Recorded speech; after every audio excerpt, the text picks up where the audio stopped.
बाजोड़ में जमीयत उलमाए इस्लाम के workers convention में धमाके के नतीजे में तहसील खार के अमीर मौलाना ज़िया-उल्लाह जान समेत 40 अफराद जाँ बहक जबकि 80 से ज़ायद अफराद ज़ख्मी हो गए।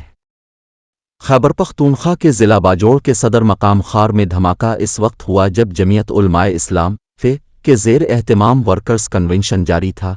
कन्वेंशन में MNA जमाल अल दीन और साबिक सेनेटर अब्दुल रशीद समेत कारकुनों की बड़ी तादाद मौजूद थी। जमाल अल दीन और अब्दुल रशीद महफूज रहे। जख्मी होने वालों को तिब्बी इमदाद के लिए करीबी हस्पताल मुंतकिल कर दिया गया। कानून नाफिज करने वाले इदारों ने जाए वक़ूआ को घेरे में लेकर सर्च ऑपरेशन शुरू कर दिया। धमाका किस नौयत का है, तहकीकात के बाद पता चलेगा। ज़िला इंतज़ामिया ने शहर के हस्पतालों में इमरजेंसी नाफिज कर दी।